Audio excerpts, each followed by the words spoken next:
Hello and welcome. You're listening to the Just Love Them podcast. I'm your host, Shiree Best. Join me as we learn how to build understanding, find peace, and heal relationships with the people we care about who have stepped away from the faith we once shared together. I want to share a testimonial with you from Sunshine Mama. This is from actually a year ago. They say the world needs more of the light, acceptance, and grace offered on this podcast. Shiree tackles tricky issues with so much love and understanding. The stories and guests give beautiful perspective and hope. Thank you for that, Sunshine Mama. If you will leave me a review and a comment, I may share what you say on air. You can also send me a comment to my email, and I will leave a link for that in the show notes. Today, I want to share with you one of the most fascinating and helpful things that I have learned that helps to understand the other person when there's a conflict between you and someone else. It has to do with understanding how you are and understanding how the other person is. Do you know that people generally have two conflict response styles? Conflict response styles, that's kind of a big word. It's a fancy phrase that means the way we respond when we're faced with conflict, which can be anything from a mild disagreement to a full-fledged yelling match. Why is it helpful to know how someone responds to conflict? Asking why is one of my favorite things. My husband's constantly saying that I ask why about everything like I'm a 2-year-old, but I love to understand why.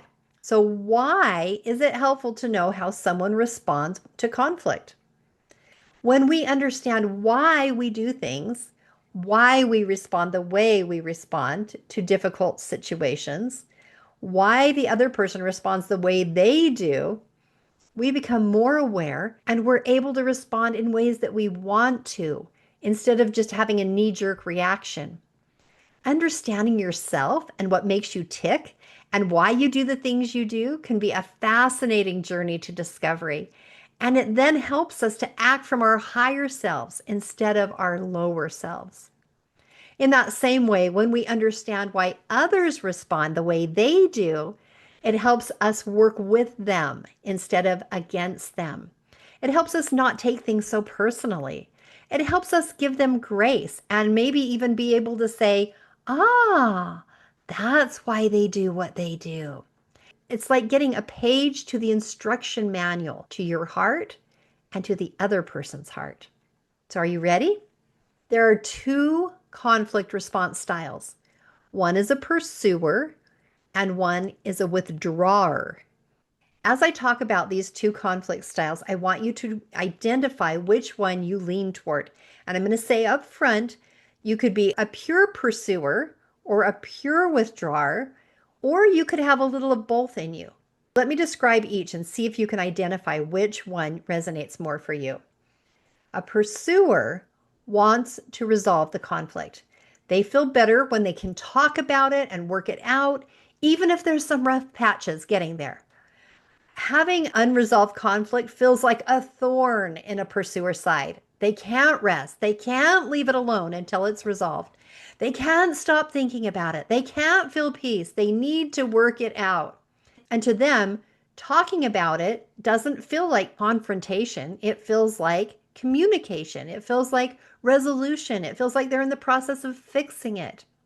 For example, a pursuer wants to know why you don't want to go to church anymore. They want to know what you're thinking. They want to know, how did this happen? They may or may not be a good listener, even though they're asking questions. They may, while you're talking, be forming rebuttals to whatever is said in an effort to convince you of the error of your ways. A withdrawer, on the other hand, hates confrontation. They do not want to talk about it. They may not even want to think about it. Next time they see the person they're in conflict with, they may just try to pretend like nothing happened. They just want to move on, and they want you to move on too.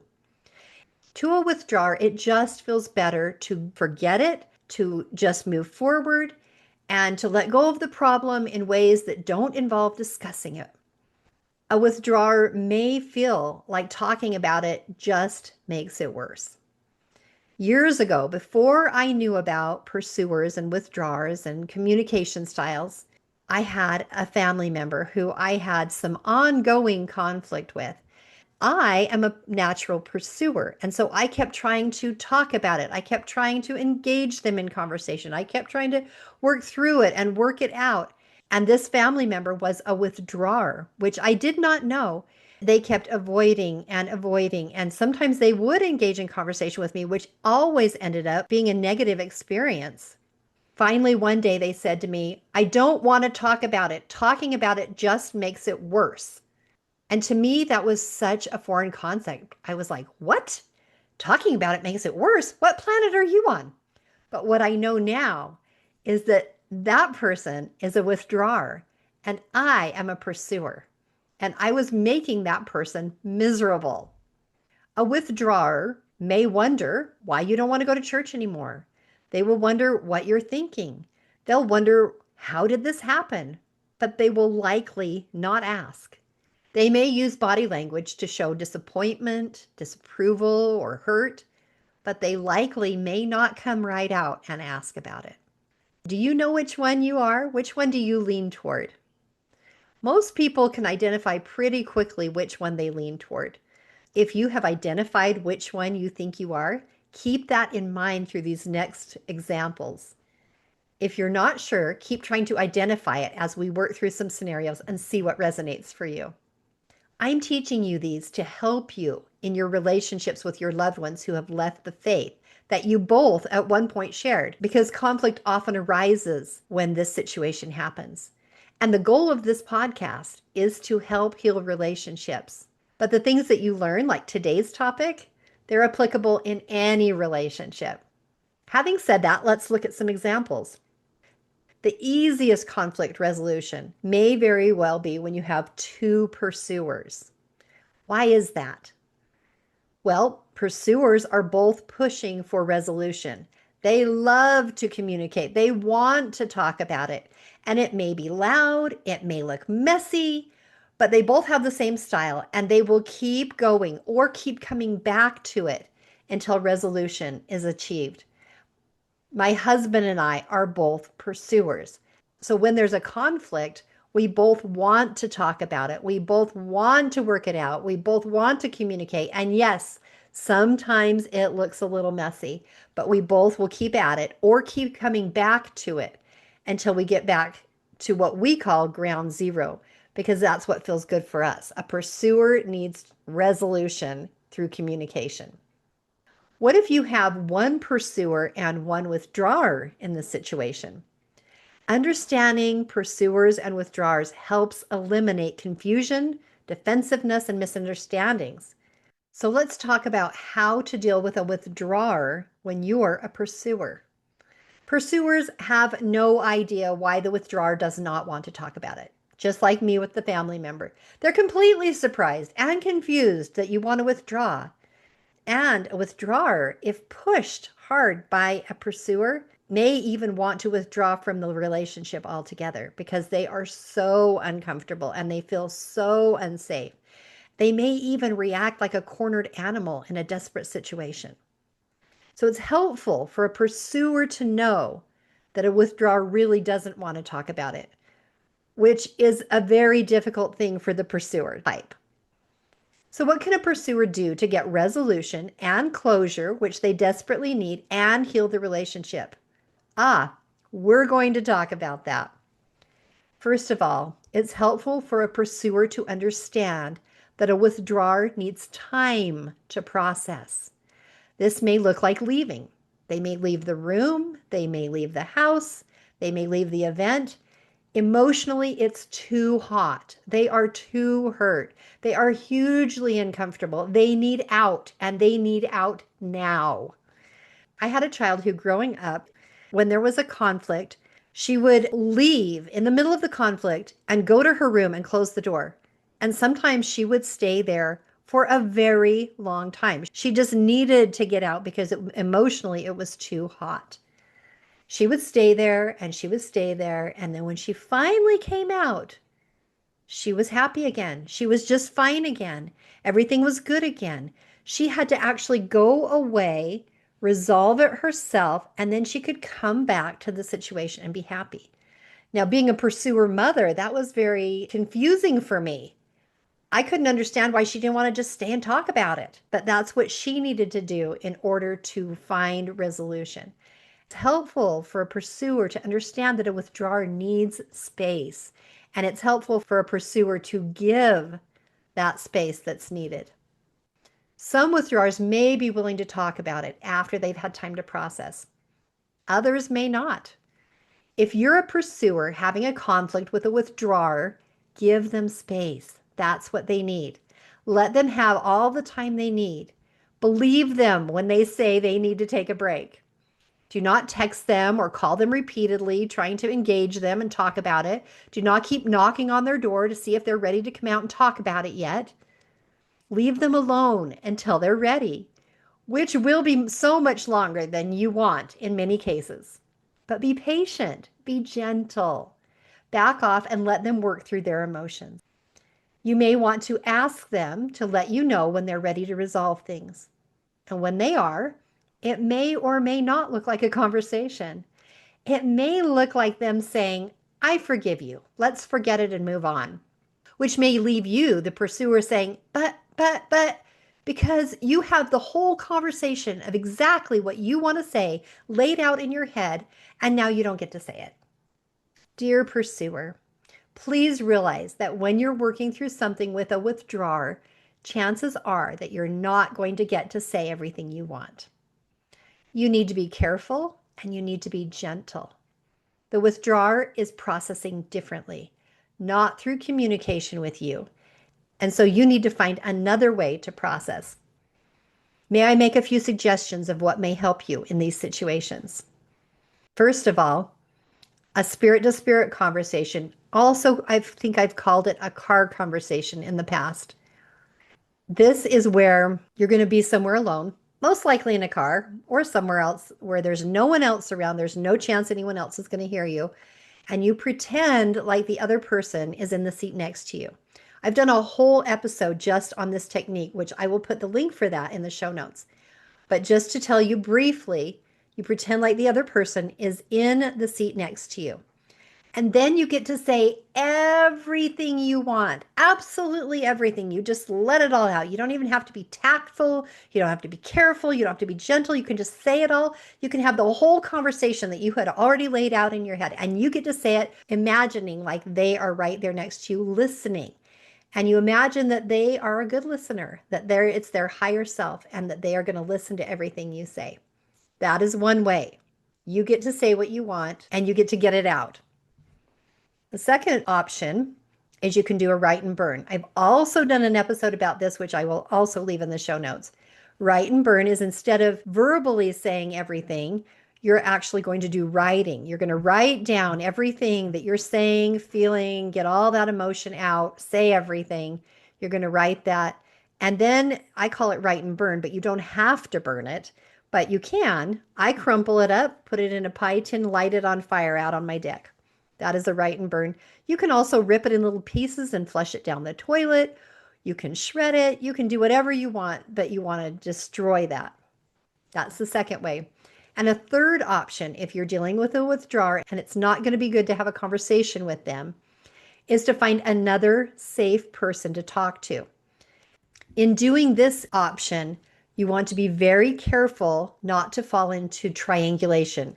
Another one I've done an episode on, which I will also leave that in the show notes. Triangulation is when there's a victim, a persecutor, and a rescuer. When you go to another person in a triangulation situation, you're the victim. You're the one who's been wronged. You're the one who has been treated badly. The persecutor is always going to be the person that you are in conflict with. And the rescuer is going to be the person listening. This triangulation situation is never a good option for resolution. All it does is blame, complain, create drama, create gossip, create problems. Triangulation is not healthy. If you want and need to talk to another person, find someone safe, preferably someone who doesn't know the person you're in conflict with. That way they're not tainted toward them. You go to the other person only to find validation with your feelings and to do problem solving. Yes, you get to say everything that was hard, but you're not going to stay in blame and complain. You just want validation. Yes, that was hard. Yes, I can see why you feel that way. Absolutely. And then you're going to flip into problem solving. How can I feel better? What do I need to do? So someone's safe who can listen. And I myself have used this option many, many times. I have safe people I can go to and work through things with. And I have been in blame and complain before, but I've learned so much about how that doesn't help. But validation and problem solving and talking to that person does. So there's your three options if you're a pursuer and you can't talk to a withdrawer. Do a spirit to spirit car conversation, or do a write and burn, or talk to a safe person. Okay, let's flip into the other side. What if you're a withdrawer? How do you deal with a pursuer when there's a conflict? It's helpful for a withdrawer to understand that the pursuer really needs to talk about it. They really want to talk about it. And that is why they keep circling back to it and they keep bringing it up instead of just letting it go, like the withdrawer desperately wishes they would. Just let it go. So, my withdrawers out there, definitely step away and regroup. You need that. The pursuer may not understand, but you need that. It may even feel as vital as breathing at times. So step away. But when you can, let the pursuer know that you're working on it. If you can or you want to accommodate the pursuer with a conversation, that's very generous of you. You may want to let them know that conversations feel like confrontation to you and they're very uncomfortable, and that a gentle, low key conversation would work best for you. If this is not something that would work for you, it's perfectly okay to let the pursuer know that you'll be resolving this conflict on your own and encourage them to do the same. This may drive them crazy. They may not understand or like this, and you may actually need to put some boundaries in place if they have a hard time respecting your wishes. It is okay not to answer phone calls. It's okay not to respond to their texts, or to do so when and if you are ready and to the degree that feels comfortable for you. Look within yourself and ask what feels healthy for you. Ask God to help you know what boundaries to set. If you're a withdrawer, please be careful that you are not just putting your pain in a box, putting that box on the shelf, and trying to forget about it.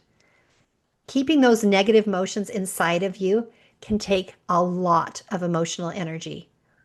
I'm going to go a little deeper into healthy and more comfortable ways for you to deal with your hurt in a moment. But before I do that, let's look at the last scenario. What if you have two withdrawers in the conflict? This may very well be the most difficult conflict response combination. Both sides have hurt feelings. No one wants to look at it or talk about it. Things just keep getting swept under the rug. Feelings just keep getting stuffed inside and keep getting tamped down and down and down until there's either an implosion or an explosion, neither of which is good for the relationship. So, what can you do if you're a withdrawer trying to heal a relationship with another withdrawer? Can resolution happen without communication? A pursuer would say no, but there actually is a way. Focus on resolving your own feelings. And if both parties are able to do this, there is a much better chance of healing. Here are a few ideas. First, journaling. If you can write down your feelings, just write it all down. Nobody else is going to read it. Nobody else is going to see it, but just get it written down, because what that does is it gets it out from inside of you, out onto the paper. And there is some relief that comes with that. If you feel like you want to do a write and burn, like I suggested for the pursuer, that's also something that can work for you. Visualization is another great one, especially when you do a visualization where you abstractly get rid of the pain. I'm thinking about doing a podcast episode just on this technique coming up, so stay tuned for that. But in this technique, you're not actually going to think about the problem in detail, but you're going to think about it more abstractly, as though it's an object. And this object, you're going to give it a shape, a texture. It may have some heft or weight to it. And you're going to visualize that. And you can visualize all of those things. And then you can visualize it coming out of your body and either going out into the universe or toward the Savior to hold on to for you. A third option that works well is breathing exercises, especially ones where you visualize breathing out the hurt feelings and breathing in God's peace.